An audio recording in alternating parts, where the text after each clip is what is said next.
This is Karen with newclevelandradio.net, and it is time for The Rant with the Barbara Rose Brooker, who is the founder of Age March.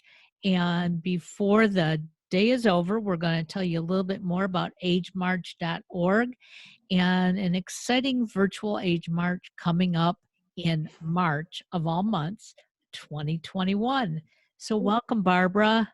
Thank you, Karen. And I am so thrilled to have the Henry Maudlin with us today. And before I start to talk with Henry, let me just say briefly, because his resume is huge. And at the end of the program, I'm going to post it up there. But Henry is an award-winning film producer, television producer, photographer. He's worked with CNN. He's worked with Disney. There's so much on his. I could read his resume and go on and on and on. But his current project is what I want to talk about. His current film project, The Lucky Ones. And I want to say, and I'm not reading anything because I have to talk from my heart about this because I've seen it 3 times and I never see anything 3 times except for Gone with the Wind. I never look at anything 3 times, but I'm so moved and overwhelmed by this film, The Lucky Ones, that I want to tell the world, I want to tell everyone, you must see this film. It's a love story like I have never, ever seen. It's tender, it's beautiful, it's kind, it's loving, it's compassionate between Alexander and Timothy. Alexander is a beautiful, beautiful man. Timothy is a beautiful woman. They're an African-American couple who live in Oakland, and they're diagnosed with schizophrenia. I never pronounced that, forgive me, Henry, I never pronounced schizophrenia correctly. This is not about a diagnosis. This is about love and humanity. And you know what really gets me is that schizophrenia is defined as a mental disorder, which it is, but that you're not able to feel emotions or relate to the world. And again, I want to say, am I missing it? Or is it that our culture has a disorder? I think that labels and defines people by disease, by color of skin, by gender, by sexual orientations. And that's our culture. And that's why this film I love so much. One other thing, and then it's your time. What really struck me is when Timothy says, I don't know what, and I'm paraphrasing, of course, I don't know what we're supposed to look like, what schizophrenics are supposed to look like. But when she met Alexander at work, she didn't tell him she was schizophrenic until he told her. In other words, they fell in love. I love that she calls him Boo Boo, and they're so kind to each other, and he's brilliant. Alexander is brilliant. Oh, yeah. And they're both emotionally brilliant. So I want to ask you, Henry, you've had award-winning projects. I know that you got the Telly Award for your film Stand, and I'll go over the others later, but I want to ask you, how did you choose The Lucky Ones to produce? What made you choose it and to make it and produce it? And how is it being received now? Well, first off, that was a great introduction. Thank you very much. I'm so happy to be here talking to you. So I have the director of the film, Deborah A. Wilson, is a long time friend. You know, I've known her since we were teenagers. attending City College together. Oh, really? And for years, it's been a long time. And she was working on a project about her cousin, who was Alexander. And we were just talking about projects that we can do together because she's a filmmaker, and she wanted to do a film about her cousin and his wife, who she thought was interesting.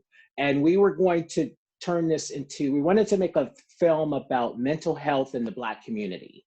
So we started off as a, we were shooting to do a full-length feature film about schizophrenia and mental health.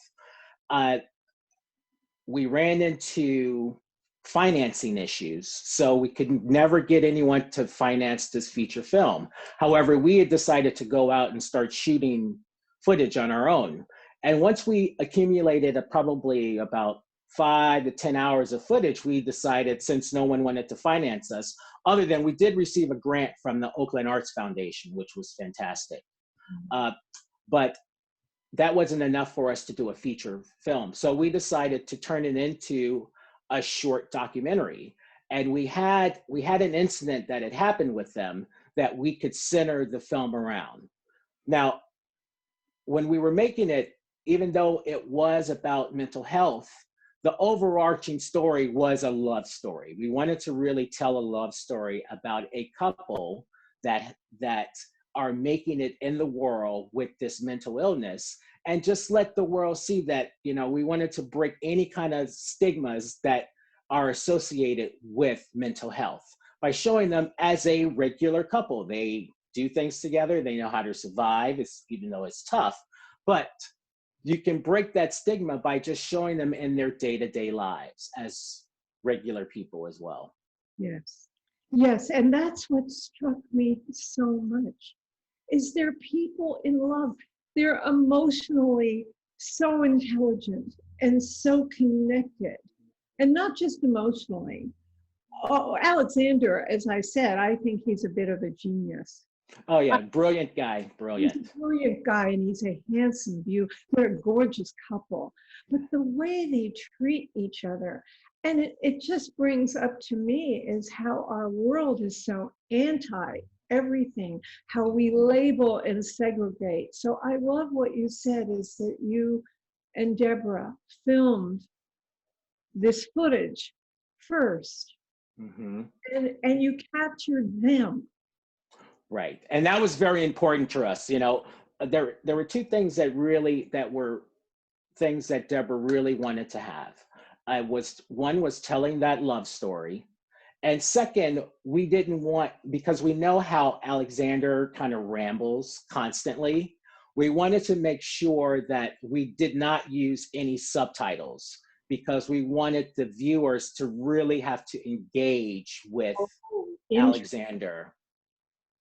That's very interesting, because I was so engaged with him when he does the numbers 12, 6, and 6. I was actually fascinated with it. And once you really start to listen to Alexander, you can hear the information. All the information that he's putting out there are things that are random facts, but all true. You know, he'd go from Sugar Ray Leonard to Barack Obama to talking about his life as a skier to wanting to be a boxer. A boxer, when he said boxer. And I just love the way they interact when she'd say, "Oh, boo-boo," and, you know, and the little birthday cake on the end. And, you know, they're in the center of this planet that we're on that is a mess. Here they are in the center, pure souls who came together. Each one individually is fabulous, and they came together. Why can't humanity be like this? Why is schizophrenia? Why is it and other diseases? Why are they so stereotyped and stigmatized? Well, I think one of the things about mental health that really jumps out is people are afraid of people with mental illness because they've been portrayed as dangerous. And as we know, the only people they're dangerous to are themselves. You know, most of the issues that happen with people with mental illness, it comes from within. So they might self-medicate and they might do things to themselves, but they rarely do things to people outside. The other thing is, within the Black community, mental health and schizophrenia isn't really diagnosed. So it's usually diagnosed as something else, you know, like, or within your family, it's kind of pushed off as people are, this person is crazy. And once you use the term crazy, then it becomes very dismissive. So if once you dismiss these people, then you start to build your own ideas on who they are. And through, you know, I hate to say this, but through the media, and I am a media person, but you know, you see them through the media, through television and entertainment. People with mental illnesses are usually portrayed as dangerous. Right. And that is that's changing now. Thank God that's changing. But in the past, it has always been portrayed like that. And when they see people who are older, people start to think about that old thought of, oh, they must be crazy. I have to get away from them. The word crazy, they equate. So I want to ask, where are you going now with the film? Is it making an impact? I think this film should be seen everywhere. Oh, thank you. So right now we're in the festival stage. So we've been accepted to 3 or 4 festivals. We won an award at a festival in Australia, Stop Stigma Award at the Canberra Film Festival. And thank you. We're currently in a semi-finalist for the Venice Shorts Film Festival, which is based here in LA. And we are just trying to get it out through the film festivals. We reached out to a couple different organizations early on, but we didn't get any traction. So now, as we start to build our film festival resume, we're going to start reaching out again to other foundations so people can show it to different organizations. And Absolutely. And Henry, I have a question for you, okay? I haven't seen this film yet, but I'm going to find it today and watch it. Absolutely. I really want to say, I want to thank you and whoever put this together, doing it in an authentic way, because there are so many stories out there that don't really capture what life is really like. And when I say that, when I heard you say, Barbara, that the two of them met, but they didn't know each other, had this issue. Okay. And I don't want to call it disease or whatever. It's a life issue that they have. Yeah. And they didn't know that, but they found a way to be friends and fall in love. In theory, Timothy could have fallen in love with somebody who was not schizophrenic, obviously. And the same thing with Alexander. And I think that is so important for us to understand that we all need to come together. We don't have to put a schizophrenic with a schizophrenic and a black person with a black person and a white with a white. And I think from what Barbara has told me about this, that's exactly what you're portraying. Be who you are. And that is absolutely wonderful. Great. It's so wonderful. I haven't seen anything like it. I mean, we all talk about this and this, and you know, they emphasize this, and there's all these little things coming out now about, well, especially now with the BLM movement, thank God, you know, there's going to be some wonderful, hopefully, films coming out about people of who have people from everywhere. But I want to know, how about PBS or some of the networks? They should have this film on, frankly. This film should be seen by everybody. I agree. Yeah. Well, we're going to start reaching out to PBS probably early next year. I do have a couple people that I want to reach out to in the PBS world, and I think it could be really well received, especially during Mental Health Awareness Month, I do too. which is in June. Mhm. I think it's June, and you know, there are places that we really want to tackle, but first we wanted to start off with the festivals just to get Yeah. it out into the world and have, you know, the thing that's happening with the festivals is now most festivals have been virtual. So it really helps us having a short doc where people can actually watch it in their homes, and it I doesn't think really have to compete with the bigger films. so. I think it's going to be the way of the future too. I I just, agree. don't you agree? I think I agree. I have a question here I want to ask you. Okay. Oh, about you, I wanted to ask. Oh, Have okay. you always wanted to do what you're doing? Have before you went to City College as a young person, have you always wanted to do what you're doing? And also, as an African American man, did you feel that you could, through the our racist country and the issues, um, promote films and produce films with the issues you're interested in? Did you look Mhm. for the issues?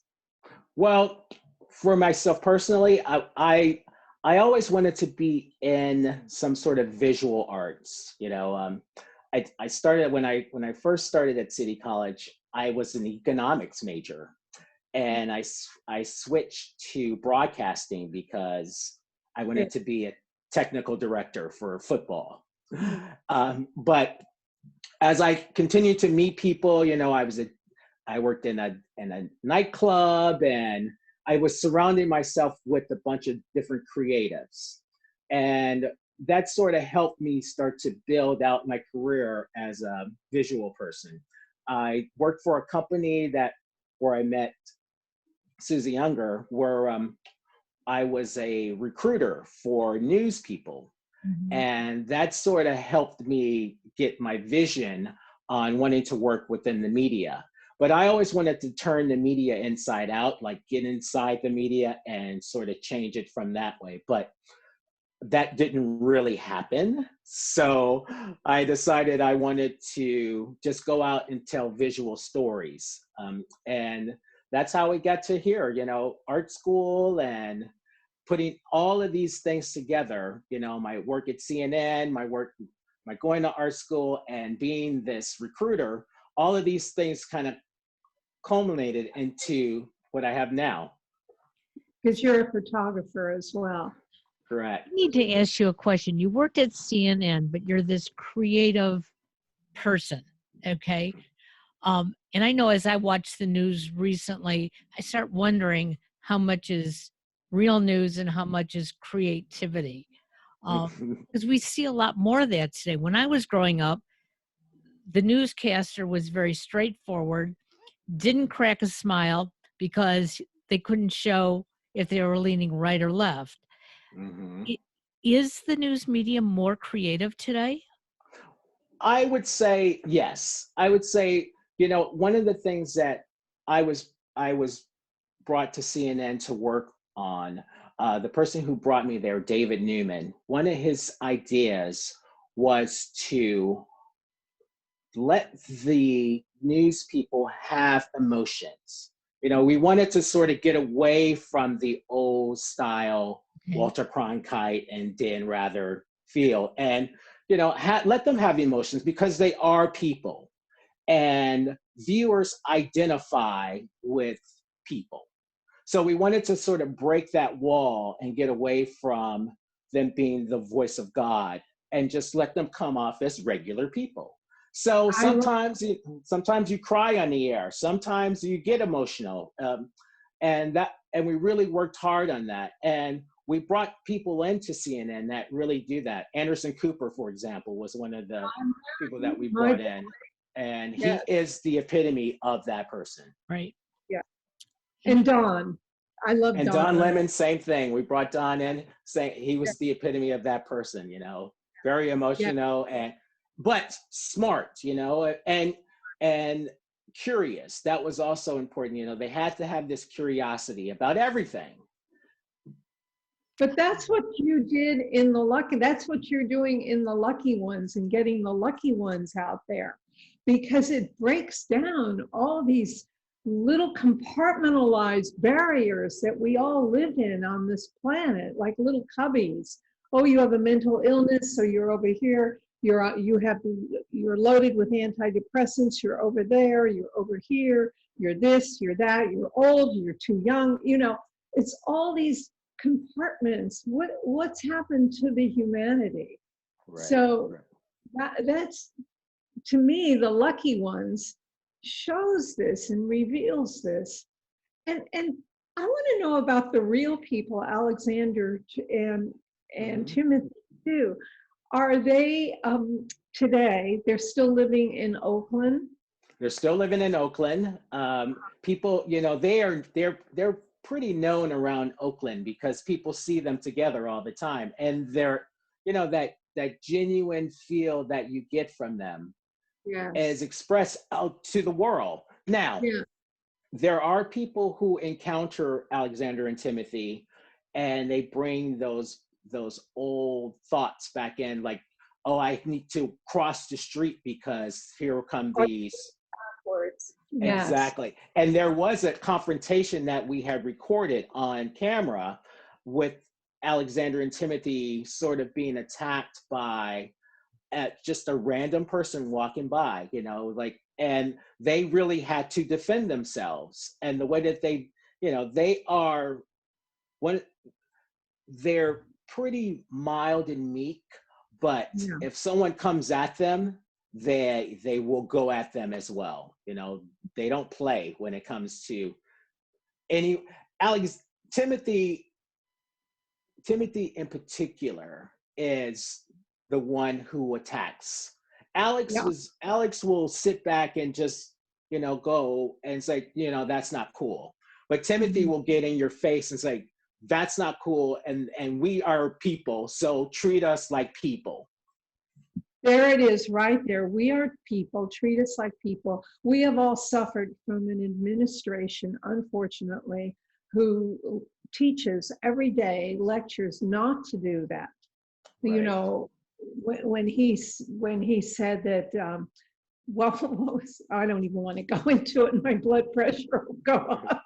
But you know, they're rapists, and the Mexicans are rapists, and this and this and this, and hate is spewed, and still is. And so that's why I think that this particular film has struck me so hard, because I think it could be a movement. I think The Lucky Ones is a movement, not just a project. Oh, they represent a humanity that is without the definition, not defined. We're people. We're just people. Some of us have cancer. Some of us are schizophrenic. And in fact, I would like to know, are they making headway with schizophrenia? I never pronounce it right. But are the doctors making headway with this disorder? Or well, you know, that's a good question. I don't really know. I will tell you, I have noticed that there are commercials now on television that are for schizophrenic drugs. So I guess you would call that making headway, but there are lots of people out there who don't even believe in schizophrenia. Right. They think it's all made up. So, I mean, that's something that you have to battle as well. They do? Yeah. You know, it's interesting that you bring that up, because my youngest son was born on the autism spectrum, but we didn't know it till he was 6. Okay. So we thought he acted typical. And so did everybody else. And all of a sudden one day he's diagnosed, and that diagnosis in some ways was helpful because it helped us understand and try to work through. But also living under that diagnosis was very difficult, because people did walk on the other side of the street. They did stop talking to us. But again, when it comes to mental illness, we are making more of an impact. We are recognizing, we are being more accepting. Not everybody, but Mhm. there once was a time if you were told your child was schizophrenic when they were little, they probably would have been put in a home Right, because right. they would have said you don't know how to take care of them. Right. But it's not so much about taking care of them, it's learning to live within their limitations. Correct, correct. And that is very important because there are there are a lot of people who have been on the spectrum. You know, a lot of them who are not diagnosed as being on the spectrum. Right. And now that people are identifying and understanding even a little more, then it's helping people get the tools that can make everyone successful, as opposed to just shunning. Exactly. And we're against shunning. We're anti-shun. Absolutely. And this shun movement, this is the anti-shun movement. And it's really true because whatever physiological or disorders that we have are very separate from the soul and the heart and the inner voices. And it seems Correct. like culture doesn't respond to the truth, to inner voices. It seems to equate everything with appearances. And the lucky ones, for me, I thought that was all stripped away. I was not looking at what they were wearing and their interiors and all of that. They shone just like stars in the middle of this planet mess. And I do call it a planet mess because I do think that the segregation of everything and everybody, and of course the white privilege, and this it's that's another thing I was going to ask you about too, is the lucky ones. I hope will be distributed to, how do I say it? I don't know this part of the business very well, but to audiences, to the white privilege audiences.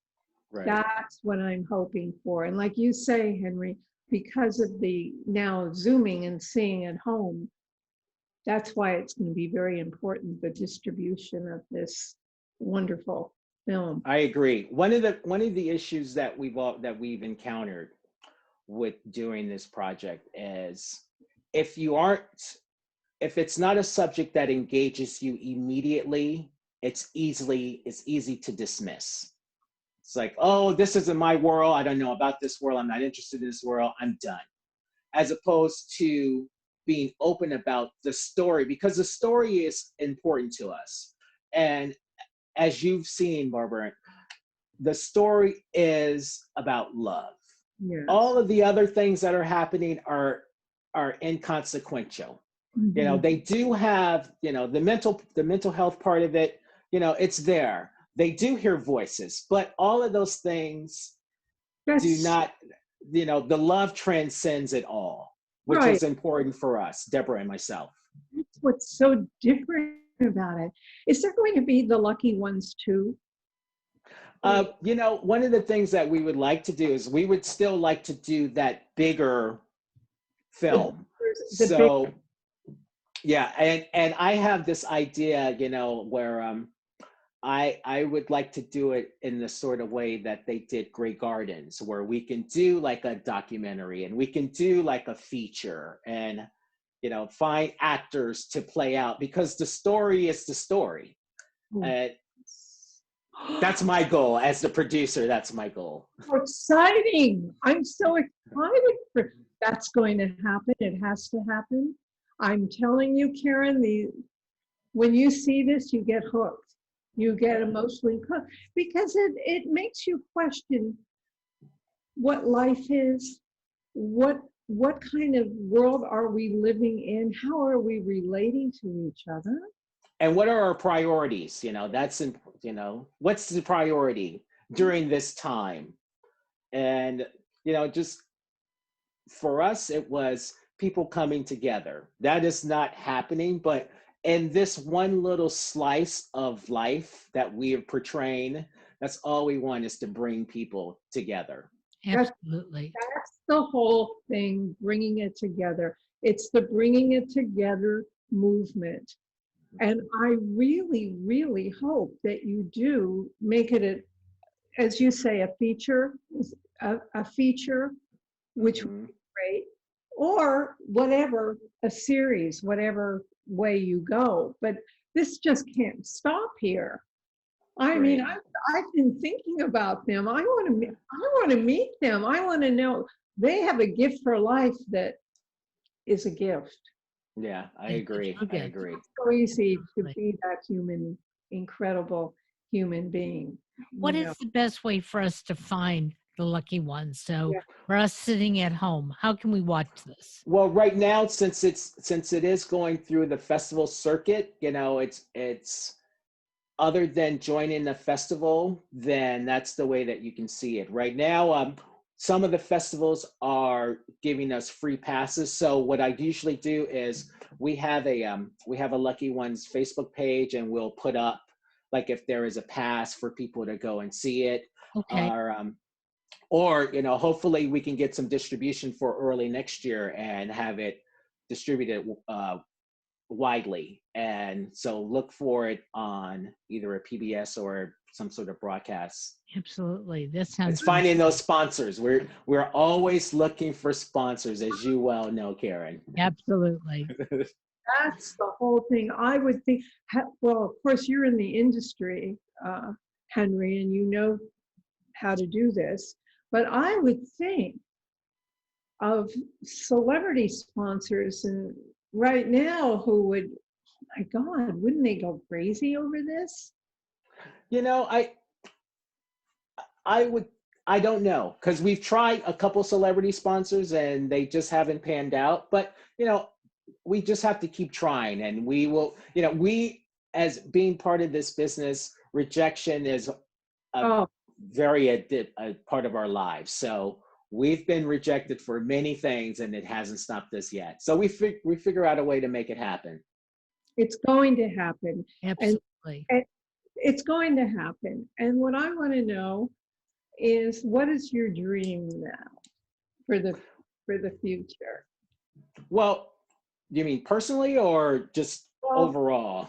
overall, with your work, or Well, right now, I just want to continue to put together these stories that are universal, that people can enjoy.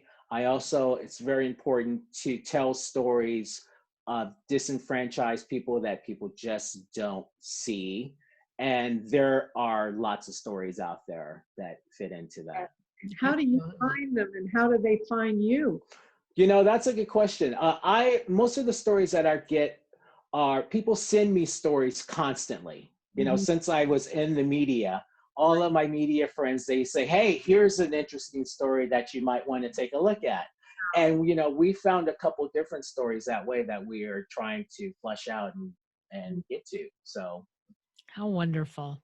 How wonderful. Oh, what a blessing to have you, Henry, on this planet, and your creativity and making films like this. This is so fresh and so new. And I have a feeling that this film is just going to be a beginning, a burst of this whole new movement of story and I story. I I really, hope so. I know so. I know so. I'm a lot older than all of you. I know. Well, and Deborah Wilson, she did such a tremendous job on telling this story, because I mean it is, and it's personal to her, and I think you can see that this story, there was a personal feeling between the filmmakers, because it's so intimate, and between our guys who are out there shooting, it was like Alexander Dupree, who actually spent the night with them, Yes, yeah, um, and we I also, love it. Jim Choi was putting out this beautiful. I thought the visuals, some of the visuals of Oakland were some of the most beautiful I've seen. And Mike, Beautiful. Beautiful. And Mike Seeley did a great job too. You know, he really captured them, you know, their day-to-day lives. So our the whole You'll come group. back. Maybe you and Deborah, would you and Deborah come back on show? And Yeah, we would oh my, love to. We It's would love to. wonderful. Karen Levitt, you know, also would Alexander and Timothy come? Oh, you know what? We could try to get them. We could try. That would be wonderful. Isn't that incredible? That would be incredible. I'm trying to think how I'm going to get the lucky ones out there, because I've been telling everyone about it. I mean, really, Well, thank you. Any word of mouth from is great. We really, you know, any kind of word, because we feel, you know, we got a couple people, like we went to we got a great endorsement from the UC Berkeley Mental Health Institute, which was great. You know, they were fantastic over there. wonderful. And there have been a couple other places that have really been able to see it. And once people see it and they get it, then they want to help. So that's great to hear. Word of mouth. I thank you so much for having a conversation with Karen and myself today on this. Really, it's very special. And I'm kind of fumbling and stumbling around because I'm just so engrossed in the lucky ones and in the world. And they are the lucky ones, really. Yes, we feel that way. Yeah. Thank you so much. Thank Henry. you. It's such a pleasure. It's a pleasure. Go ahead, Karen. I just want you to stay well and healthy. And in 2021, we need you and Deborah and Timothy and Alexander to come on and let's show people what it really means to come together. Right. Yes, really. It's about time. We would love to do that. I will be in touch. And meanwhile, do you want to tell the listeners, oh, you already told them where they can reach you if they want to reach you. Right, And please. yes. And your website. What is your website? The website right now is called stateofmind.com. And, you know, please go there and take a look. We're on Facebook. We're on all social media, Twitter, and we also have a Instagram page. So, you know, check us out. We definitely will. We will do. God bless. Stay safe. Take care. Thank you very much. Thank you, Karen. Thank you, Thank Deborah. you. Thank you, Barbara. Bye-bye.